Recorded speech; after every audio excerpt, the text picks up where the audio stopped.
Hello gorgeous ones, Dr. Lucy Burns here at just after 5 on Tuesday for cooking, coaching and conversations. Tonight I am cooking a super quick, super healthy dish that some of you have seen before, but I'm going to give you my extra special tips to make it tasty and super easy. So I'm just waiting for a few of you to come on. Hello Susan, gorgeous girl, how are we? And then I'll get crack-a-lacking, as they say. I've got lots of things to talk to you about because this dish is so quick in the prep. Most of it is going to be done in the oven. So while that's all sort of cooking away nicely, I've got some stuff that I want to talk to you guys today about on, the coaching. Hey Clara, how are you? Hey Gemma. Rightio. So the first thing, I know you've seen this TikTok video. God, I'm looking extra orange tonight. I don't know why. It's not like I've been out sunbaking in Melbourne. But so I know a lot of you have seen the feta, the feta and the tomatoes. It is magnificent, but there's a few things you need to know. Hey Sheena, the first thing you need to know is choose your feta wisely. This is the one I like. It's the Lemnos Smooth Feta Mild. If you choose the crumbly one, it's really just a little overbearing and really just sort of almost takes over the whole dish. So I'm just going to start with this one. Now, I've decided in my house, you know how everyone loses Tupperware dishes and the spare socks? Hey Pip, in my house, the thing I lose are the kitchen scissors. I don't know what happens to them, but they just seem to disappear. Anyway, so before I came on tonight, I did make sure I snaffled it because I thought you don't want to be seeing me struggling trying to just whip open the thing of feta. But yes, get the extra mild for this dish. It's really, otherwise it's too overbearing. And get the smooth because it just is super creamy then. So basically, as you can see, I'm still managing to struggle opening this crazy old thing. And look, I'm not putting, I've got a non-stick pan. I'm not going to bother putting paper on this for this one because it cleans up super easy. My pan's not super old, so it doesn't matter. And basically I've just plopped it on. Now, as you all know, hey Karen, I really don't like food wastage, real food wastage. I'm perfectly happy to waste a bit of junk by throwing that in the bin. But real food, I kind of go, you know what?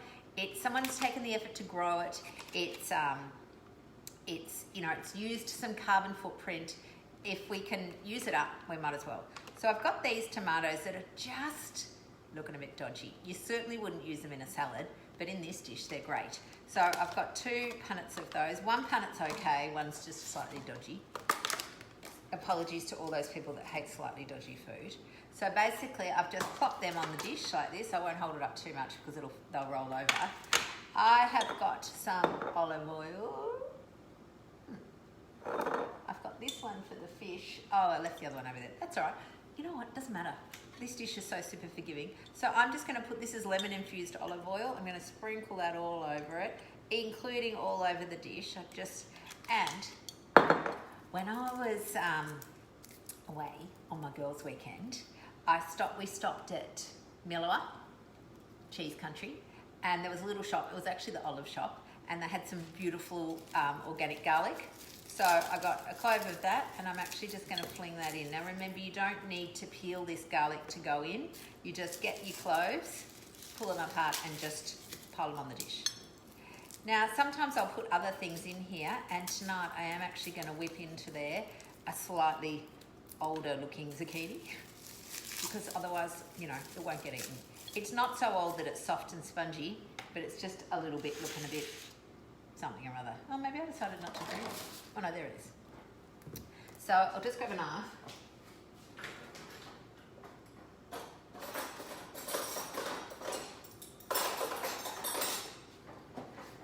Now, this is zucchini so easy to chop that I can actually chop it with a butter knife. So I'm just going to do that. And I know some of you are probably horrified that I'm cutting straight onto the stone, but I forgot to get the chopping board ready, so you know. So basically I'm just going to chop this up quickly. Seriously, as soon as this is done, it goes into the oven for like 20 minutes and that's it. So now again, remember, I have no chef training, culinary skills. I'm not a fancy cook. I cook really delicious food. I cook from scratch most nights, I would say. And sometimes, like last night, my hubby was working, I was home late, so I just pulled out something that I had in the freezer, which I wasn't quite sure what it was because I forgot to label it. Anyway, it turned out to be a beautiful green chicken curry, so I had that. We do occasionally get takeaway. One of my children is particularly enamoured with Indian. Even though we eat quite a lot of Indian, she's got her favourite place, and if we're going to have takeaway, that's often what we'll get. So, do you remember how I'm always banging on about the sea salt that I had, or the Himalayan salt? At the shop, they had, and I've talked about this a bit, the Murray Valley pink salt flakes. So for a dish like this, that's what I'm going to use. Except that I can't actually open it, despite having my own precious scissors that have not been commandeered for craft, or for cutting tags off clothes, or for some other useless thing. So I'm going to sprinkle a bit of that on in here, because I do really like salt with that. And then I'm actually going to use the Mingle all-purpose. Remember, because they have no fillers, you will need to give it a shake. And then I just fling that all over it, quite a bit on the feta. And that is going to go into the oven. Look, it's just a tray, and you just whack it in. Now, before I take that over, I've got my salmon.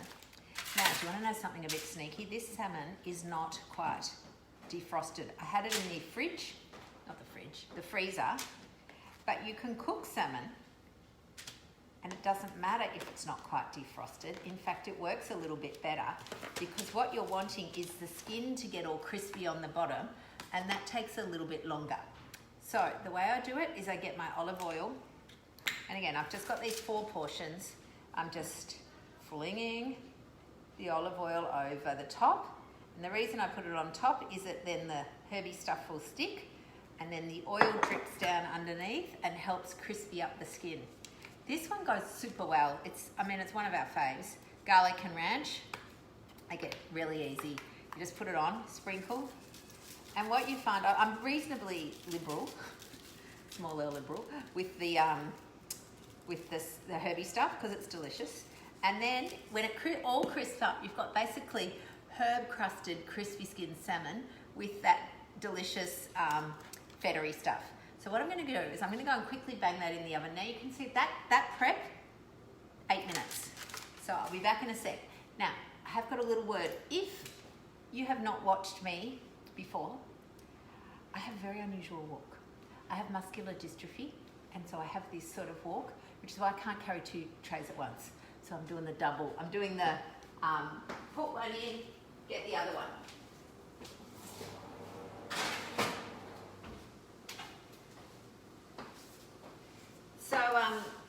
So that's one done, and then the other one, just for a final look. Look how great that looks. So many colours, beautiful food. That's going in for the second one.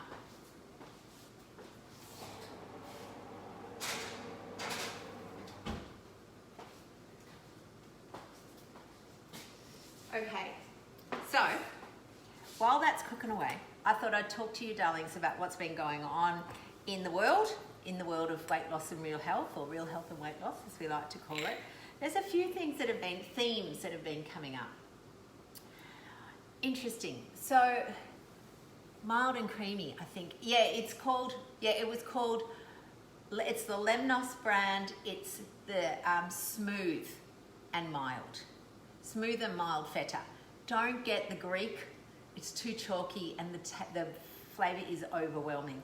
The other recipe it works beautifully with is goat's cheese. You can get a little round of it, either like Meredith, or actually, I'm going to tell you that Coles do a reasonable brand of it as well. So you can just put that in and serve that with the salmon. That also goes really nicely.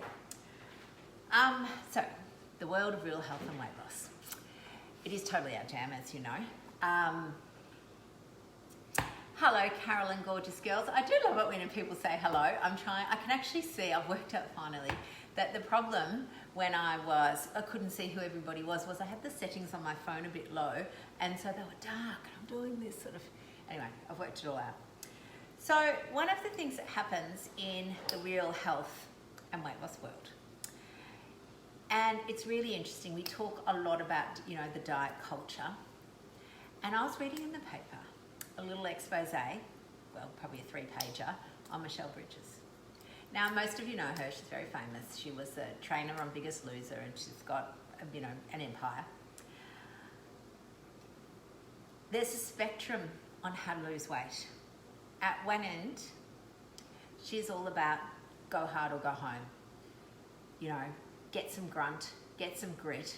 She's a very, hello Leanne, very determined, and her way to motivate people is to really, you know, no more excuses, rah, rah, rah. So slightly on the militant side. My personal thing is that that doesn't work. We are all very good at being militant on ourselves. And so at the other end, we've got a kinder and more compassionate approach, which actually fits in beautifully with the way we really need to be looking at our body. So I often talk about how when, say, mums are pregnant and they're incubating this beautiful life and they really put their health at the priority. You know, most mums, if they were smokers, they certainly stop smoking. They're worried about whatever medications they may be taking.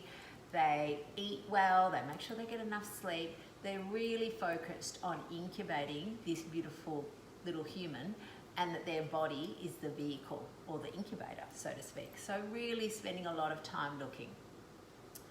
What happens then is the baby is born, and again, lots of time nurturing this baby, making sure that the mum's getting enough rest so she can provide enough milk for the baby, and there's this big focus on nurturing and nourishing.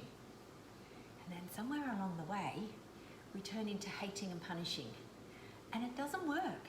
You think about the way this baby thrives. It thrives from being nurtured. It thrives from being loved. It thrives from having its needs met. It doesn't thrive because we yell at it to go to sleep. It doesn't thrive because we yell at it because it didn't eat all its food. It doesn't thrive because it's crying again. It thrives because we love it. And honestly, that's what we have to do with our body. And I can't get over how incredibly, I mean, I don't know, obviously I went to medical school, but it was a long time ago. And I think probably I was just going through the motions. I now look at it with this entire amount of respect. You know, our liver, such a powerhouse, such an, you know, it's like, what an organ. And it does so many things. And really, most of us have no idea.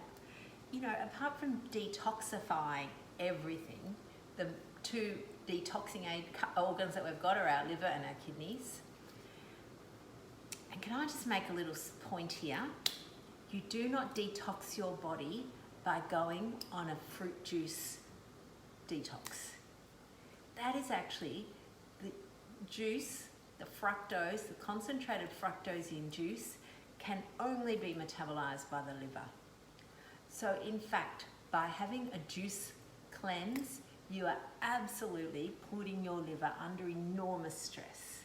So I would honestly say to people, please never do that. It is not fair to your liver. It is already working hard. We don't then need to deprive, it's then got to come up with proteins because the liver makes our proteins.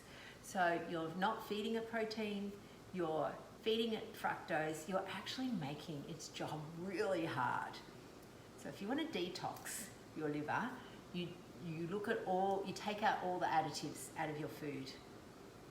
You take out all the, you know, the toxins as we call them. And the toxins are the things that the liver has to work hard to detoxify our body from. And so, you know, the obvious ones are the processed food. Alcohol, you know, as much as people love a drink, and don't get me wrong, I have a drink from time to time, not nearly as much as I used to, because it's the alcohol. And again, this is where the food and beverage industry have snuck in with a few studies. Alcohol is not healthy. It is not good for us. Our liver tolerates it. And so it metabolizes it. So we can tolerate some, but if anybody ever thinks that alcohol is good for you, you've just been reading the wrong papers. That's okay. So we go, rightio, we need to be looking at this body And this is what I do. People know I talk to my body and I go, oh, you know, and I'm holding this because my food always comes in a bowl, although maybe not tonight because I've got the salmon. And I'll look at it and I'll go, body, look what we've got tonight. You're going to be so happy. We've got some protein. I've got some incredibly flavoured, in fact, this is going to be this, you know, cheesy mush. I'll go, oh God, it's got garlic in it. So delicious. You're going to love it. So the way that we talk to it is really kind.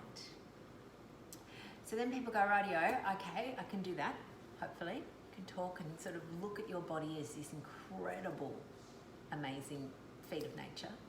Talk kindly to it. And then they say, yeah, but what if I still want the chocolate? Which happens. And I go, okay, why do you want the chocolate? And it'll be something like, well, you know, I deserve it. I need a treat. That comes in really, really strongly.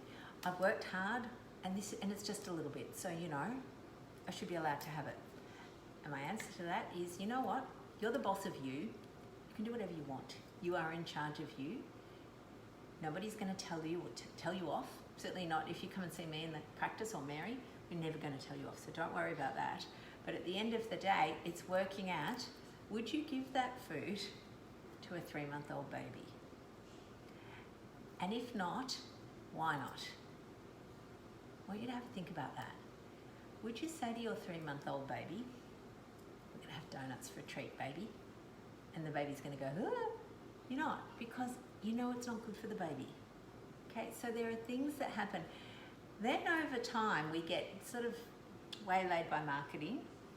And again, it's a million ads telling us that, you know, this food will make us feel better. Coke, for a long time, had a campaign going, open happiness. It's like, seriously? Yes. For years. And it was all this fizz, open happiness. And then, of course, there were all these people gallivanting around on the beach looking happy, or families gathering together looking happy. And there's, you know, they're all wearing red and there is Coke in the middle of it. So that's how we get this message into our brain. It is not that we are stupid. It's not that we're, you know, hopeless, but these are relentless marketing messages that we have heard from the time we could watch telly, so let's say 2, relentless. And they are done on purpose, and they know exactly, they spend a lot of money knowing exactly how to get into our brain to make us think that we want that product. Now, here's another little thing that I do. So apart from doing this whole, oh my God, I love you body, you're like my new baby, I do for the majority of junk food, it is cheap, okay? That's part of their marketing thing. You know, buy this little bar, or for 10 more cents, you can buy this giant bar. So everyone goes, oh, I'm gonna get the good value, buy the giant bar. Now, the thing is, right, it's always cheap. Junk food is cheap. That's what sucks us in. We like a bargain. And our brain goes, oh my God, it's only $2. I could spend $2 on this Mars bar, or $2 on an orange. Oh, I'm getting the Mars bar. For some reason, we value the Mars bar stuff. Marion, you are exactly right, and I'm going to come back to your point in a minute. So, this is what I do, right? I look at that food, and I look at it and go, right, if a builder came to me to build something, and maybe I had 2 quotes, and one of them goes, you know what? I can do this really cheaply for you. It's going to be cheap. I'm going to use some cheap ingredients. It's probably not going to last long, but it'll be really good, a bargain. It'll be cheap, aka nasty, probably fall down. Or you get another builder who goes, listen, you know what? This is going to last you a long time, this bathroom. You're probably only going to do it renovation once. I'm going to use some quality products. I'm going to use really good walls. It's going to be a bit dearer. It's going to be good quality. What are you going to go? Cheap and nasty? A bit more expensive and quality. That's really what this is about. Cheap and nasty, good quality. I am good quality. This is what I say to myself, you know what, Lucy? You're high end. You're not cheap and nasty. You're not buying the rubbish. You're buying, you're quality. And that's what we want. We want to be looking at ourselves as the quality end. We are high end. We are valuable, and we honestly are. And this one body has to last us a very long time. So we don't need to give it the cheap and nasty fuel. We give it the good quality. And you know, there's a L'Oreal ad that is very famous, and it says, because you're worth it. And that's what I like to say. Why would I get cheap and nasty when I'm worth so much more? So when your brain's going, yeah, but I want the chocolate, I'm high end. I'm not getting that cheap rubbish. I'm not getting that garbage. I'm not getting that stuff that they've been manipulating my brain with for years and years and telling me that it has to be, you know, that it's going to make me feel good, or that somehow it's going to make me open happiness, or that somehow it's going to make me work, rest and play. My brain goes, I'm onto you. I'm onto your dirty tricks, and I am not falling for it because I'm worth it. I'm high end. So I would really love you guys to be starting to think a little bit like that, because it makes such a difference. Such a difference. So I have, while we're just waiting for our little salmon and feta mix, I've got a couple of things. One, I'm doing show and tell. I got given this cup. Now again, it is so nice. This is a gift. It is so nice to drink tea. Should take. It's been brewing while I've been chatting to you girls and boys. It's the I've got, what is it called? The Puka Womankind, a nice herbal tea, and it comes in. Now this is a beautiful teacup, and I love it because it says juicy, fruity, and a little bit cutie. When I was little, my name is obviously Lucy. Still was then. My dad used to call me Juicy Lucy. And so it just reminded me, and I thought, you know what? I don't want to drink my tea. And this is the equivalent. Would you drink your tea out of a cheap polystyrene cup? Or are you going to drink it out of something nice? I'm valuable. I'm worth it. I'm really happy to have a beautiful cup to drink my tea out of. Now, I have some very, very gorgeous patients. One of them sent me this book. I'm sure some of you have seen this. It's Charlie Mackesy. He's on Facebook. He's on Facebook. He's very, he does the most beautiful drawings with really profound little sayings. And I've posted them a few, but now I've actually got this book that I'm just thinking, such a beautiful gift. So I thought I'll show you some. So it's called The Boy, the Mole, the Fox and the Horse. And again, they're just little, I guess, profound little musings. And it says, like here's, again, you won't be able to see that well because I'm in here. I'm just going to lean forward. I've got one of those things that's popped up saying low battery. I sure hope that my battery doesn't die before this is finished. I thought I'd checked it. So I'm just going to see if I can get the lighting right. So anyway, you can just see there is a little boy in the tree, and there's another one, a little boy talking to the mole. And so one of the things is, what do you think is the biggest waste of time? And it's the boy talking to the mole. And the mole says, comparing yourself to others. You know, total waste of time. Another little picture on the other page, and the mole's talking to the boy, or maybe the boy's talking to the mole, who knows. And it goes, I wonder if there is a school of unlearning. Honestly, peeps, that's what we all need to do. Unlearn all the messaging that we've got, that food is the saviour of everything, that food makes us feel good, that junk food is fun, that if you don't eat junk food, you're somehow a party pooper.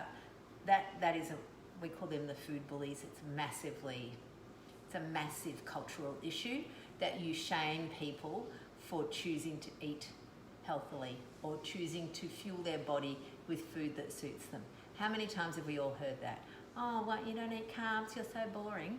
You know what? I don't care. Take your donuts and go off. Goodbye. See ya.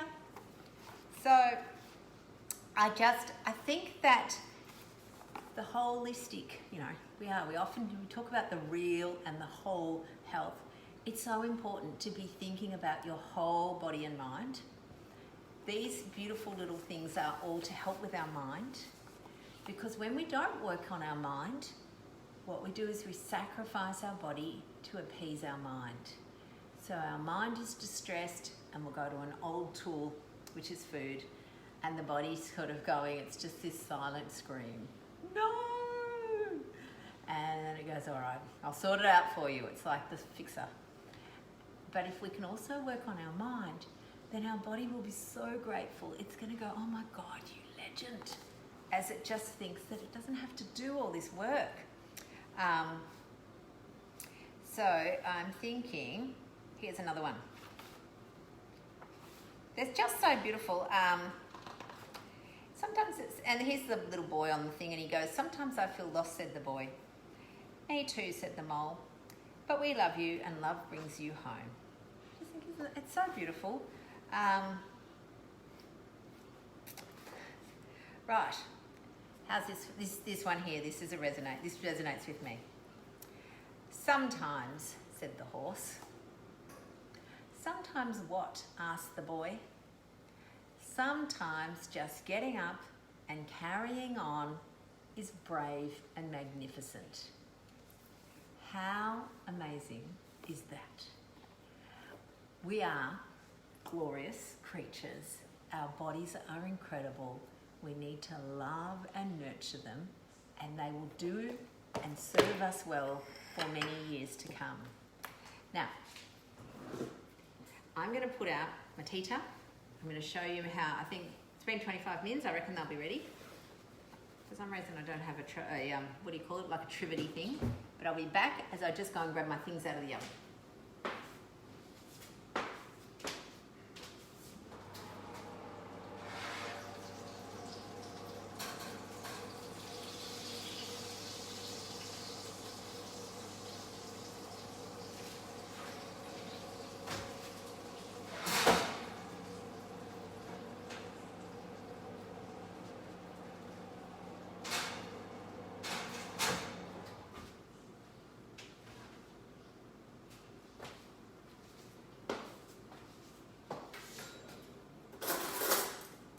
Okay, I've just swapped the tray up because the other one was a little bit underneath, and so it just needs a little bit longer.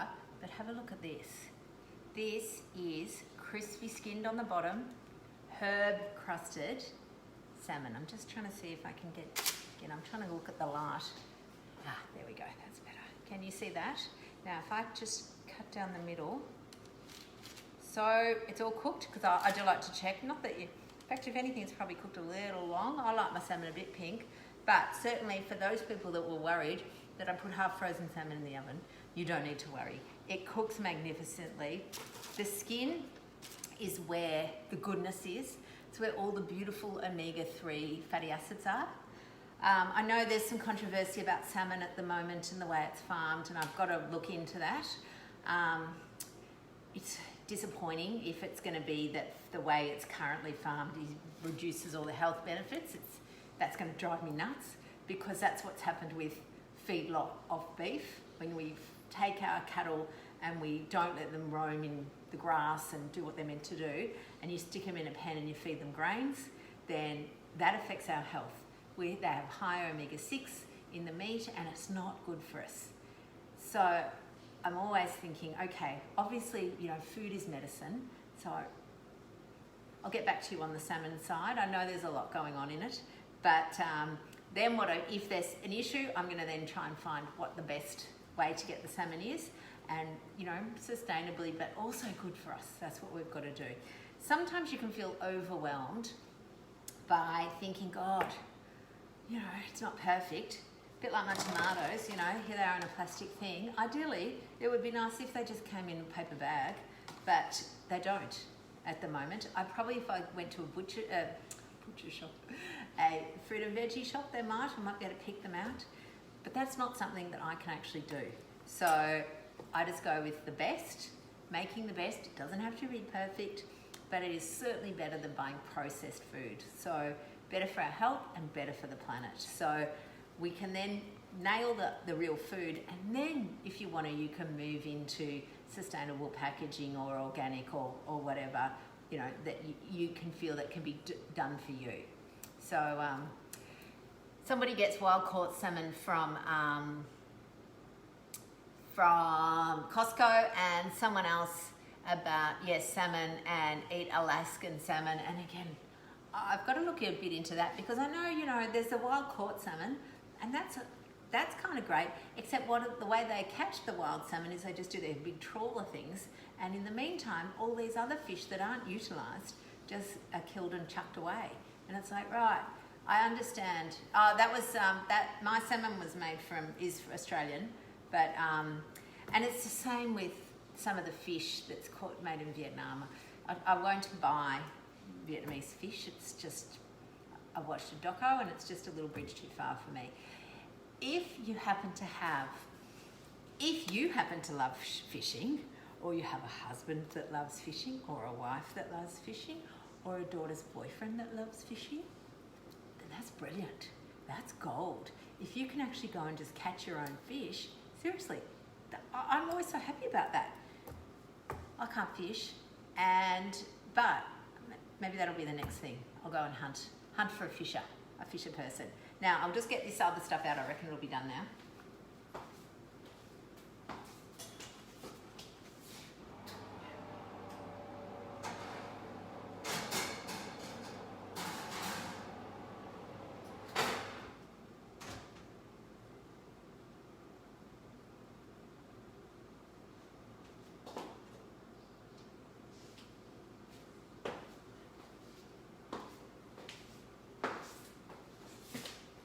Okay, so what I've got here is this beautiful tray. I'll see if I can lift it up without sort of spilling it all over myself, which would be bad.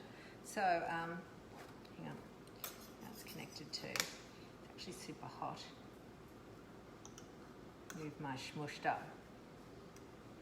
So you'll remember I got the Danish, the mild. Don't get the crumbling, and it's mild and smooth. And the brand I've got is the Lemnos brand, so that's, you know, again, it's just available in the supermarket. If you can you can probably get it from the deli as well if you want to. So it's super soft. Let me have a look, can you see that? And basically, what I'm going to do now is just pull off my garlic, because it's just going to plop out. Look at that.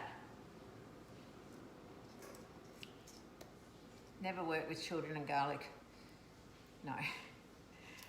So it literally, because it's just been baked in there, it just plops out of the thing.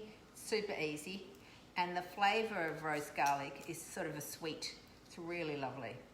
So basically, your fork is your best friend for this dish. So the people that have tried it in the past, if you didn't like it, it was probably that you used the wrong feta.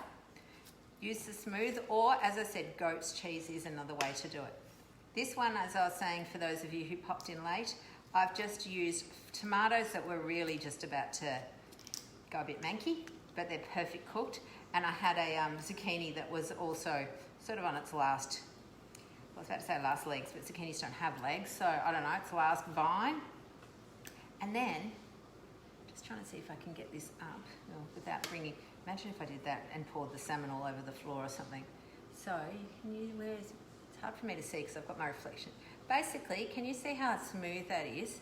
That, I'm just squishing with the fork. It's beautifully roasted. And then, interestingly, my zucchini at one end is not quite as mushy, so that can just stay out as a side dish, sort of a roasted zucchini side dish. And then, what I'm going to do, I'm going to plate this up. I haven't actually plated up a dish for you guys before. Usually it's still all cooking, and I promised to do it later, and half the time I've eaten it and I've forgotten. So I'm going to show you how incredible this looks. And you'll think you're eating restaurant food. Like, that's the bit I love. And so it's real food, real fast, restaurant food style. And, you know, you could probably do it a little bit faster than I am, but I've been too busy yakking about the boy in the mole and totally being awesome. So, good. Now,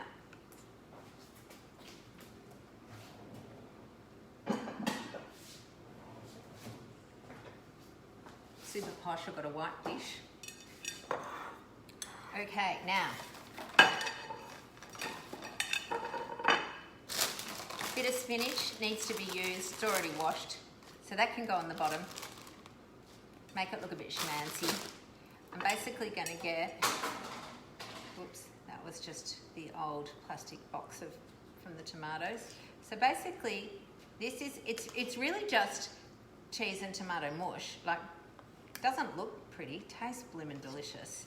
It's cheese, tomato, and garlic, because remember, we've got the garlic in there, and I'm just mushing that up a bit more to make sure it's all through. So I've got a bit of that. I've got some zucchini on the side here because it didn't mush up this end. Oh, there's an unmushed clove. I love roasted garlic. Again, super good for you. And then I'm going to get a lovely piece of salmon, certainly crispy skinned. Now, my lovelies, this is magnificent. You'll remember that I put some lemon olive oil on it, so it's going to be really flavourful. I can't see my thing because that stupid low battery thing keeps popping in. Really need a film crew. I think maybe that'll be my next investment. Maybe one day I'll get a cooking show of, real food, real fast or something like that. I know Fast Ed has the cooking show, but he has someone who preps it all for him. So it's easy to cook in 5 minutes when you don't actually chop anything. So anyway, look at that. Full of protein, full of some veggies, full of deliciousness. I can't wait to get into it. My lovelies, I hope you've had a good night tonight. I certainly have. It's been a bit of a longer one, but I was so busy, so excited talking to you about everything. I'm going to see you all next week. If you love this, please share it. We really want to try and get other people knowing that you can cook real food real fast, and that it's not just food. We do some coaching, so the cooking, the coaching, the conversations. I've really enjoyed it. I'll see you all next week. Bye now.